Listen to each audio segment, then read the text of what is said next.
Sure. Good morning, good afternoon, good evening. I would like to welcome everyone to one of the most exciting moments actually in my life and in my crypto experience. I watched the interview the other day, as I'm sure many of you did, with Santiago Velez and Raul Powell. And I'm not sure that, I mean, the only thing that I've been more excited about than talking with Santiago here now was when I watched that interview, because I believe that as more of the mainstream investment type people begin to understand more about Ripple and XRP, we all come down the same path. We all started with Bitcoin, basically. And then as we begin to get educated in the space and find out more about what's really going on, we find out about other projects like Ripple and XRP and Ethereum and VeChain. And we come to an understanding that a store of value has its place, but so does utility. And so Santiago, I'm just honored beyond belief to have the chance to be able to speak with you for a second. And so would you like to kind of say anything as a way of introducing yourself to everyone? Yeah, sure. I mean, first of all, I appreciate you asking me to come on and express some of my views. And I pretty much agree with everything you said. I think that it's important to create an educational framework, or a model of what the space looks like, so that new entrants can come in and not be distracted by an incredible amount of noise around the description of all of these digital assets. At the end of the day, it's about facts of the matter and making sure that those things are communicated accurately. And that includes some things that might be interpreted positively or negatively, and just being completely transparent about that. So as participants or investors, however you want to engage these digital assets, you're fully informed and you can form your own opinion about the upsides, the risks, et cetera. And then, that align that with your values and with your risks, right? Your thresholds. So to me, it's just about communication, transparency, and then allowing people to make up their own minds based on the merits of that information. And so, personally, I'm a currency agnostic type of person. I look at the attributes and decide for a particular use case what's the best asset at a particular point in time. But I also acknowledge that the world is very complex and it's constantly changing, and there's a lot of forces that can affect the outcome of any kind of project. And so I always have an open mind with respect to any project and what it could yield. I mean, you look back at parallels with the internet, and a lot of the early browsers even don't even exist or have been supplanted by Google and some of these others. So it's so early in this process that I think it's premature and disingenuous to claim, quote unquote, like a winner. And I think in this particular space, the very nature of it, the fact that it's decentralized, really means that there is no one winner, right? That this technology, what actually enables is interoperability, right? It's this idea that there will be many winners, and you really are talking about customization, right? Going down this rabbit hole of use case that gets down to the details of any particular problem that you're trying to solve. So currency agnostic, very happy to participate in all these things. And I'm really excited to see where it's going to go. Well, and I appreciate that. And Santiago, I want you to know that I've been in this space now and with a YouTube channel for over 2 years now. And I believe one of the reasons I am so excited about Ripple is because of the team and the company behind it. And leads into the use case and the utility of how XRP could be used in the ecosystem. And then the other thing that I'm so honored about and so excited about is our XRP community, because we have, in my opinion, we have got the best group of YouTube creators and influencers in the space without any doubt at all. And I say that because I want to give you a compliment. The interview that you did with Raul you did a better job of explaining, I feel like, in that short interview than just about any explanation of Ripple and XRP that I have ever heard of.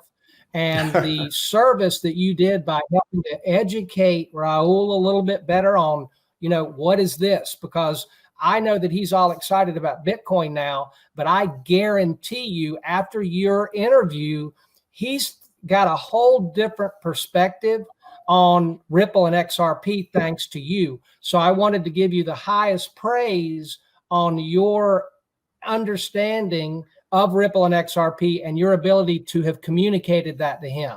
So I just wanted to thank you for what you did in that interview, because it was just flat out amazing.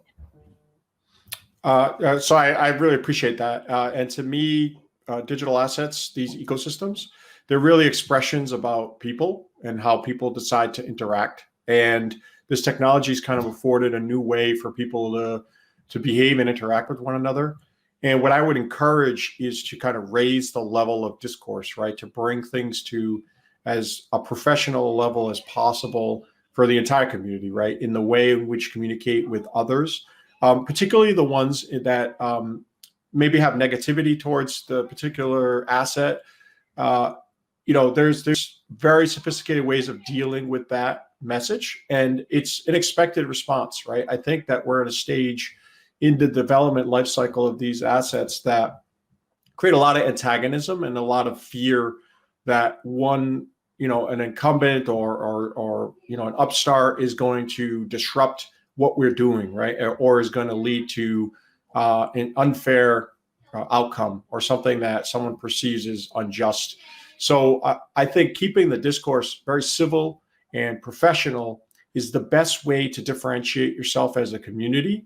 Because when the serious people come, when institutions come and decide they want to participate in this space, as a community, we want to reflect well on the technology, on the value proposition. We don't want to be considered, maximalists or just this negativity, right? So that's the message I would send is engage with the same level of professionalism that the stewards of the community are engaged. So, I do give Ripple high praise for the way they're in their stewardship, their transparency, their expenditures towards cultivating the ecosystem with, things like Spring. So that's what we want to strive for, I think. And overall, that's going to lead to more adoption, right? It's going to lead to more understanding, and understanding ultimately leads to, okay, this is not a scam. This is not something fake or something that I need to be concerned with. This is something I need to engage. And so that's kind of my big picture message. Well, I'm actually going to be watching your interview again over and over and over and over, so I can learn to be able to present it more like you did. Being fully transparent, I have not always responded to the FUD and to the maxis as well as I could have. And I apologized on Twitter the other day for some comments that I had made to some maxi people, because I just would like everybody to do their research. Because again, I started out, the very first thing that I ever purchased, it's kind of embarrassing, the way it happened, was Bitcoin. I saw it, Santiago, at 8 cents, and I was captivated. And then I watched it and I waited, and I made my first purchase at 15,000. You're still early. Oops. But then it went down to 3,000, went to 20 or 19, then went down to 3. And that's when I ran into XRP and I began to educate myself. And one thing that I learned in my life experience was a quote by Herbert Spencer. And that is, there is a principle, bar none, which is proof against all arguments, that is guaranteed to keep a man in everlasting ignorance. And that principle is contempt prior to investigation. So when I first saw that quote, it hit me like a lightning bolt. And I began to understand that Scott would be a lot better off if I investigated things first and then made a decision if I feel like that it's something good or bad. instead of prejudging everything. And I encourage everyone just to take a look at all of the digital asset projects, because there are a lot of good ones out there, and there's going to be more than one winner. I mean, when we're talking about the entire global monetary system, there's going to be a lot of winners in this space. Yeah, I 100% agree, and I appreciate you sharing that quote. I'd never heard that before. That sentiment is exactly how I feel. That we should engage first and then decide. Always approach things with healthy skepticism, because there are a lot of scams, and there's a lot of ways in which people are trying to separate you from your money. So that's indisputable. However, skepticism shouldn't preclude you from exploration, right? And just almost approaching it like a scientific process. And and things change too. This is dynamic. So things that you might think today could be invalidated in the future with some new information. So you have to be willing to accept that, even if it goes with strongly held convictions. So that's my big message. And at the current state where we are, we haven't even seen the tip of the iceberg. So I don't think you're late, or I don't think you missed an opportunity. I think we're still vastly early, and I think you're gonna do very well if you engage in this space.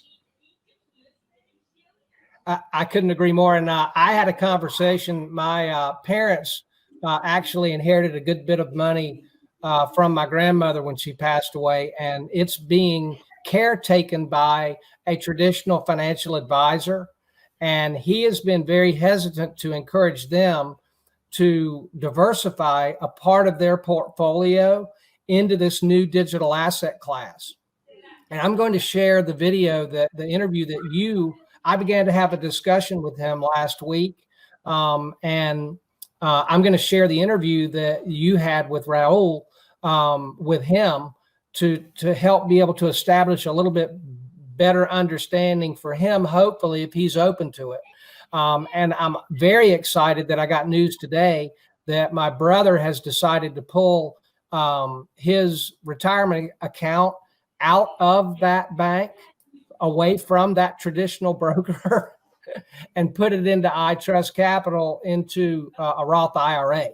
And I think that has much more of a potential to grow than what this traditional guy has. But where do you see the institutional investor type people, like the people that work for these big banks that are controlling these portfolios for people? Where do you see the movement that they're going to make? Do you feel like that's sooner rather than later? Yeah, I think 2021 is going to go gangbusters with respect to institutional adoption of digital assets, particularly around in the U.S. sense. Let's just talk U.S. domestic markets. There's a lot of skepticism around the health of the equities market. There's no yields in bonds.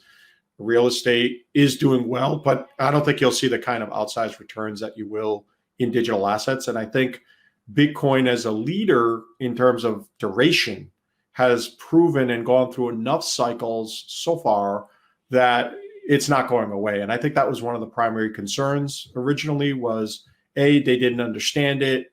Maybe there were negative connotations with the asset class.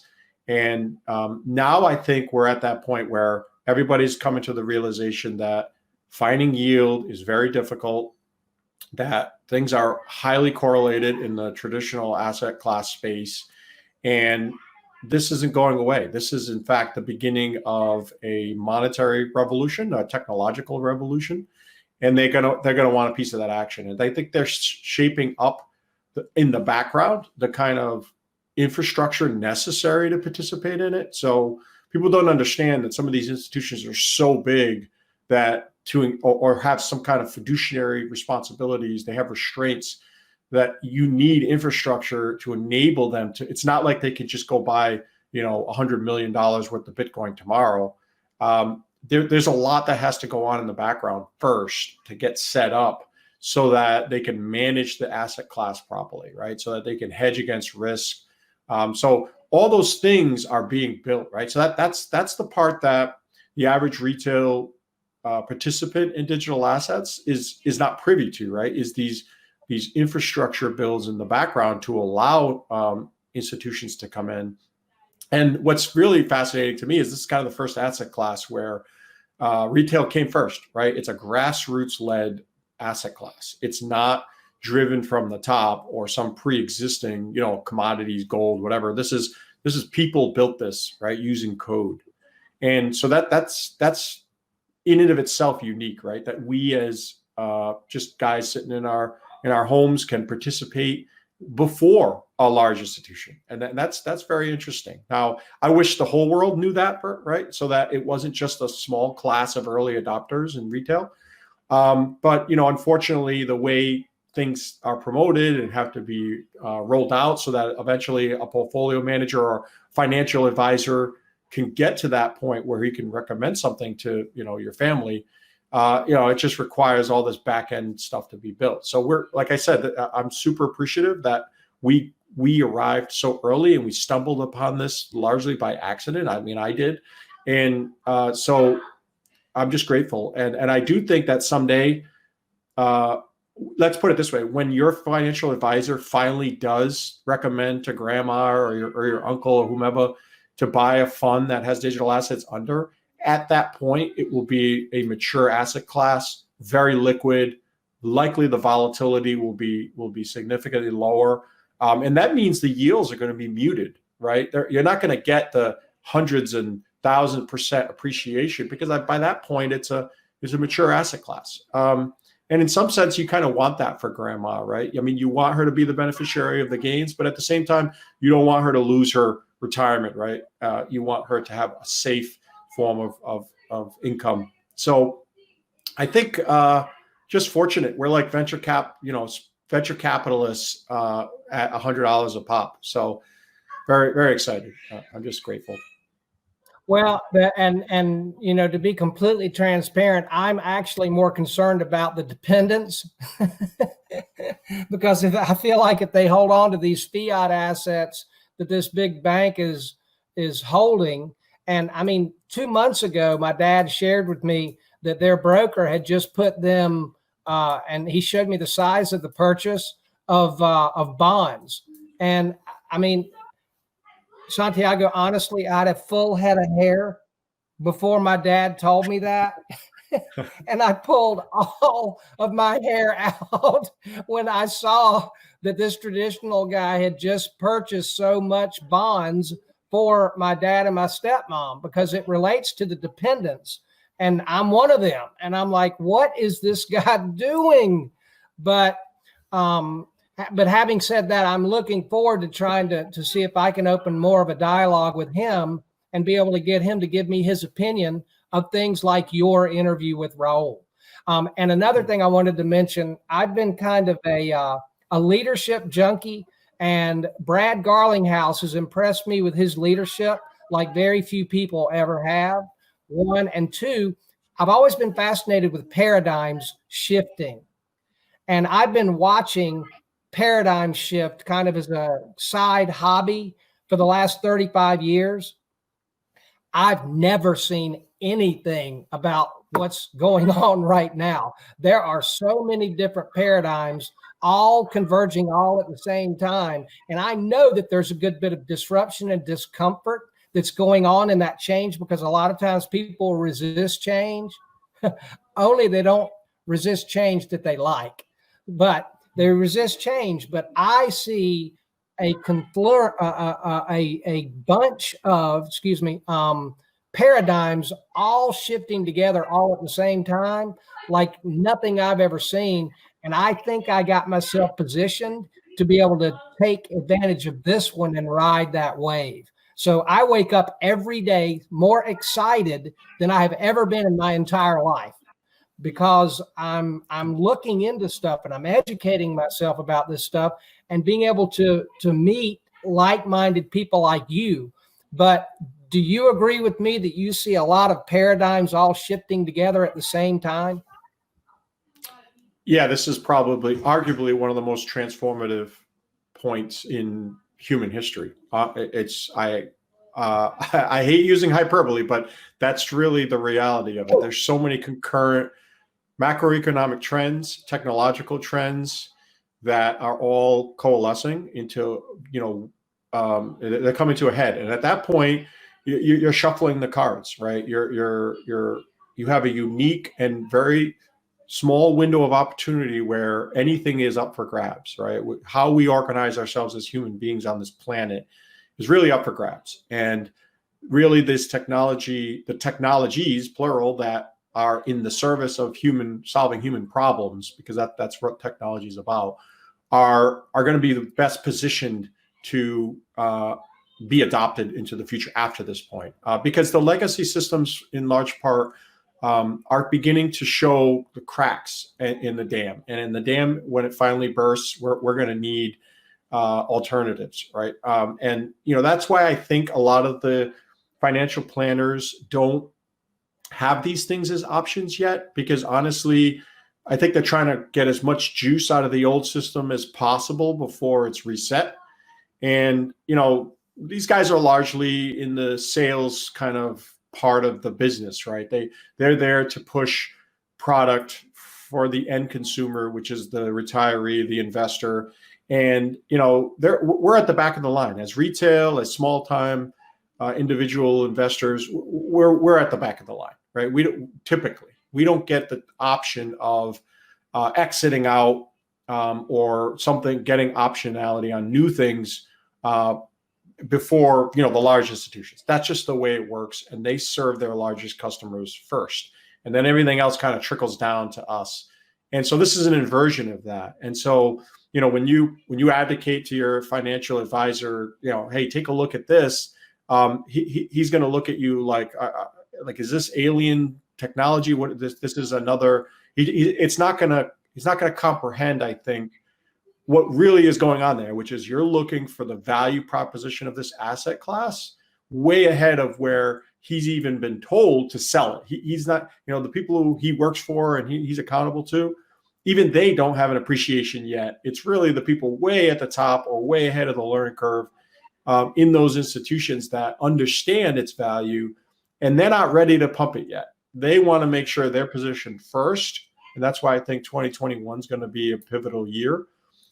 Once they position themselves, you can guarantee it's going to go into like the exams that financial advisors have to take, planners, portfolio managers. It will start from all of the kind of things that are what you call institutionalized. And once it gets pushed into the salespeople of the wing of the industry, then you'll see it go out to everyone and their grandmother. Yeah. Just engage with it before that process, because once that process occurs, it's just going to be exponential gains all around. I see that as well. And I went to Appalachian State University, not Harvard. And my undergraduate degree is in radio and TV communications. And I've been a salesman for 35 years. So I really don't come from a financial background or a tech background. But as a lay person and understanding that when paradigms shift, it's most times from outsiders, not from the insiders. They're the last one. The ones who are gaining in that system are the last ones to jump ship. Well, and my point leading to is that when I began to educate myself about this stuff, there were two things that were the most shocking to me. Number one, on the U.S. debt clock, everybody looks over on the upper left-hand side that we're $28 trillion in debt, right? Well, Santiago, I'm a little different kind of a guy. So I kept looking at that thing for anything else I could find interesting. And the lower right-hand corner, almost, I almost passed out when I saw that America is $158 trillion in unfunded liability debt. So all of these economic, micro, macro, fiat, whatever you want to call them, all of these geniuses have worked together to get America $158 trillion in unfunded liability debt. And I'm supposed to look at these people and take their advice? I mean, goodness, if I screwed anything up that bad, I would beg you not to listen to me. And you shouldn't. And then fact number two was when I look at the asset classes in the world, we watch The Big Short. We understand what derivatives are. They're a problem. Nobody knows what they really are.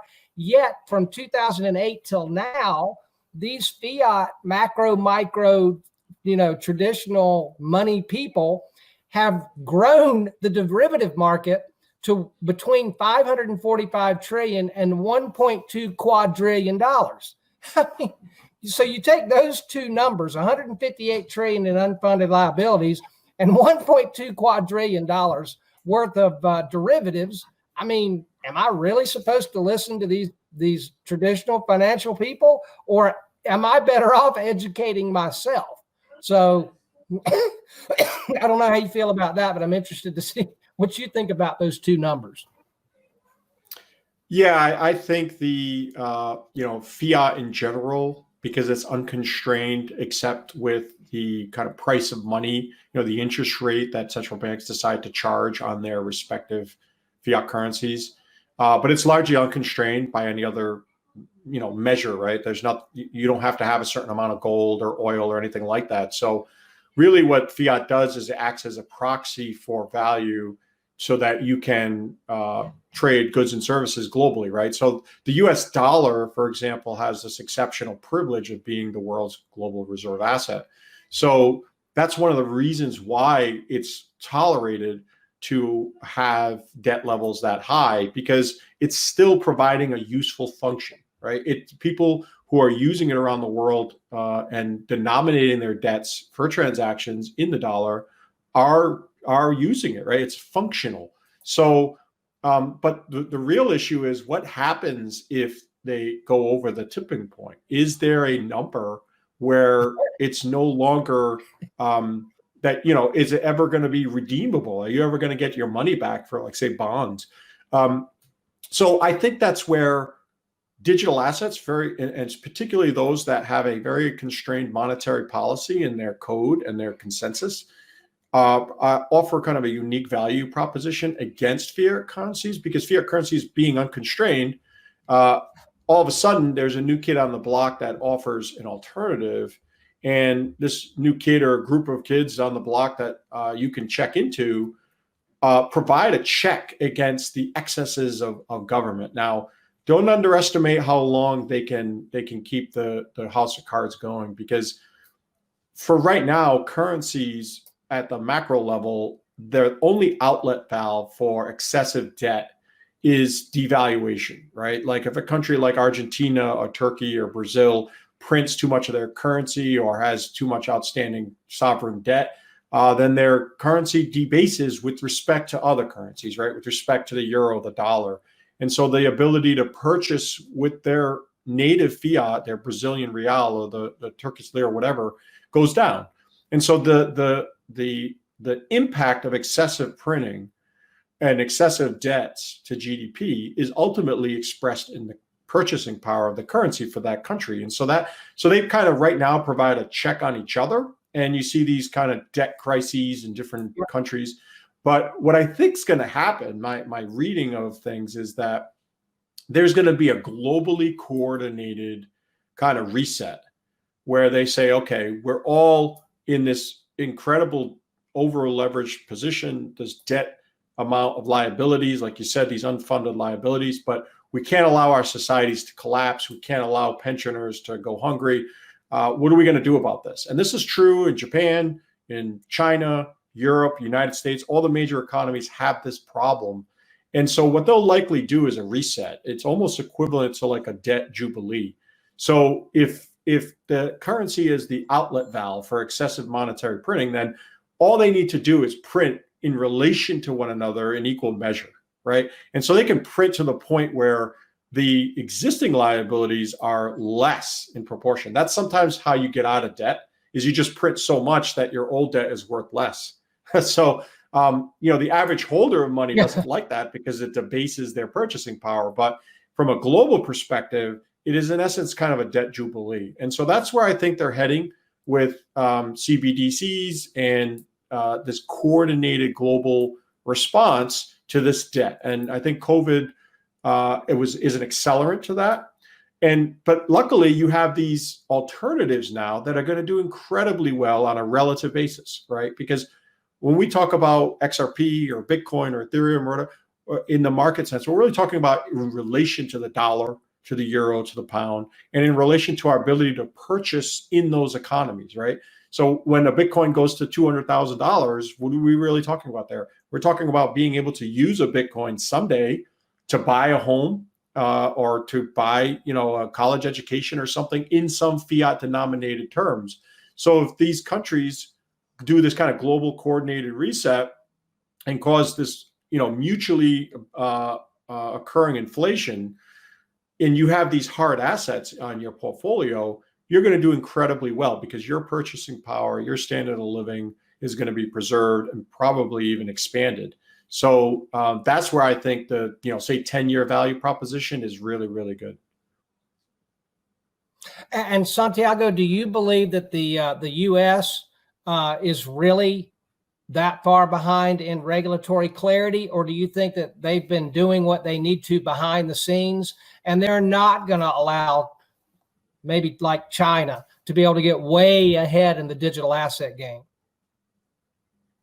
I think that the U.S., because of the very nature of our governance and democracy, there's a lot of considerations that need to be had. There's a lot of power players that would be impacted by kind of unilateral action. If you just say the Federal Reserve came out with a digital dollar or CBDC, that would be a very, very systemic risk to incumbents like tier one banks, like JP Morgan or HSBC or whomever. All of a sudden, the central bank would take on the role that existing very large investment banks play. And that represents kind of a systemic risk. And so they have to be very careful just in the domestic side. Now, in the international side, because the dollar is the world's reserve, they have to also be careful with how it impacts global trade, because that could lead to a depression, a global recession, could lead to collapse in credit markets. So they're so big that for them to steer the ship, they need to be super careful. Meanwhile, you take a country like China, just by the nature of their governance, they will tell you how your currency is going to be transacted. And if you don't like it, well, you're going to have a big problem. So they don't worry about disintermediating, a big billionaire like, say, Ant Financial or some other very large Chinese domestic payment provider. They don't care. They'll just, you either play with them or you're out. So that's the difference is, some forms of governments allow for much more unilateral action, and therefore you can move and proceed very quickly. But whether or not China, somehow supplants the United States as the world's reserve, I think in the short term is very unlikely. However, I do think that we're going to see this kind of polarization of the world and world trade. And one thing we do know is that this technology allows for permissionless routes that in the past, as a world as the dollar's reserve currency, the dollar as the world's reserve currency would use something like SWIFT, right? But with this technology, what you can do is ameliorate counterparty risk. You can create entirely new networks that are not dependent on the old banking systems. So I think China very astutely recognizes this opportunity, right? They don't need to be the world's reserve and still acquire massive market share in terms of currency and who uses their currency, right? And you see that in the way they're playing in like Africa, South America. They're very much investing in those economies because they know that's where the resources are, the commodities. And so they're pretty much trying to create an infrastructure where their currency has some global power. So I see with this kind of bifurcation of in the geopolitical space where the currencies start placing a pressure on each other. The yuan will start putting pressure on the dollar. It'll start putting pressure on the euro. And eventually it might reach to a point where you have to have this negotiation, right? That the world powers sit down like they did at Bretton Woods and renegotiate the terms of trade, the terms of currency. But this technology has just kicked open the barn door. And the way that they'll negotiate in the next round is going to be very different than the way they did the last time. And so I think that's very fascinating, and we got to watch it. We got to watch it pretty close. I agree. And as we wrap up, Santiago, again, I cannot thank you enough. And one thing that I would like to do is extend an invitation. I have a live stream that I do every Thursday at 7 p.m. Eastern. And I would like to offer an invitation to you to join with me there. The reason is because there are so many people in our community that I'm sure are pulling their hair out because I didn't ask their question. And if we get on a live stream and they come in and they've got their questions, then they can get their question answered.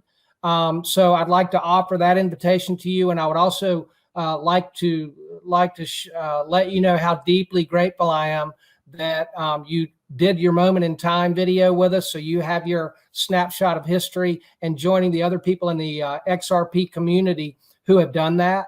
And I mean, I'm not at a loss for words very often. I mean, I'm a salesman, okay?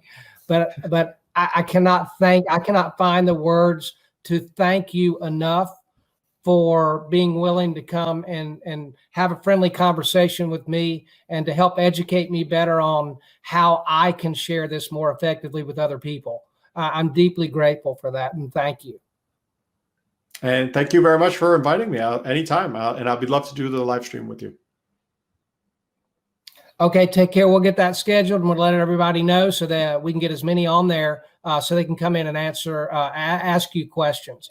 All right. Well, thank you, everyone. And I hope that being able to listen to Santiago was as exciting for you as it has been for me. Look for our live stream schedule so you'll know when he'll be on a live stream with us so you can join us and ask your questions. All right. Thank you again, Santiago. Thank you. Excuse me. Thank you again. And I hope you have a great day and have a Merry Christmas. I'll be in touch soon. Take care.